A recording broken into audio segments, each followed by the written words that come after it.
মানবাধিকার একটা সার্বজনীন বিষয় হওয়া উচিত, এটা আজকে অনেক আলোচকের আলোচনায় উঠে এসেছে।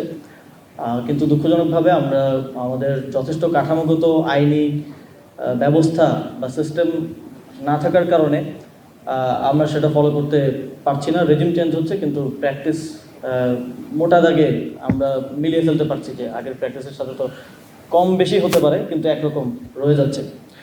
তো এই আমাদের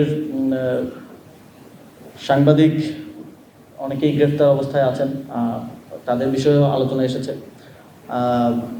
আওয়ামী লীগের অনেকে গ্রেফতার অবস্থায় আছেন, তাদের বিষয়ে আলোচনা এসেছে।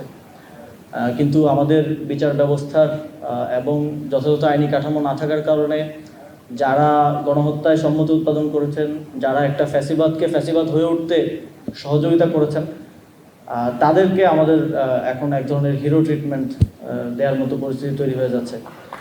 তো আমরা এবং আন্তর্জাতিকভাবেও আমরা নানা ধরনের প্রশ্নের সম্মুখীন হচ্ছি শুধুমাত্র কাঠামোটা না থাকার কারণে। আমরা কেউই আসলে আমাদের অনেকেই এখানে দ্বিমত হয়তো করবেন না যে তাদের মধ্যে এমনও অনেকে আছেন যাদেরকে নিয়ে ইন্টারন্যাশনালি এখন কথা হচ্ছে যে তাদেরকে হত্যা মামলায় কিংবা এই যে যেটা তিনি করেন নাই সেই মামলায় জেলে রাখাটা ঠিক হচ্ছে না। এটার ক্ষেত্রে সবাই আমরা একমত হবো মানবাধিকারের জায়গা থেকে, এবং ইন্টারন্যাশনালি আমরা এটা নিয়ে অনেক কথা শুনছি।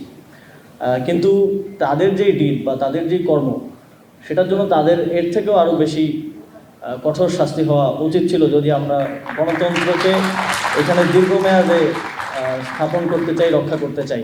কিন্তু ওই কাঠামোটা, ওই আইনি কাঠামো না থাকার কারণে তাদেরকে কিন্তু আমরা অ্যাকাউন্টেবল করতে পারছি না। ফলে আমাদেরকে ওই কেউ গিয়ে একটা হত্যা মামলা করছে, কারণ নাম ঢুকিয়ে দিচ্ছে, ওই তার প্রতি যে ক্ষোভ বা যথাযথভাবে তার বিরুদ্ধে যে ব্যবস্থাটা কীভাবে নেবে সেটা সে জানে না। সেই প্রসেসটা আমাদের জাতিগতভাবেও নেশন হিসেবে আমাদের আসলে নাই।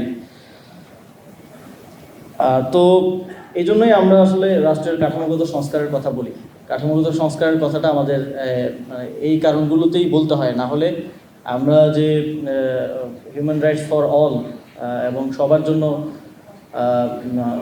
সবার জন্য কথা বলার যে জায়গাটা, সেটা আমরা আসলে তৈরি করে উঠতে পারছি না।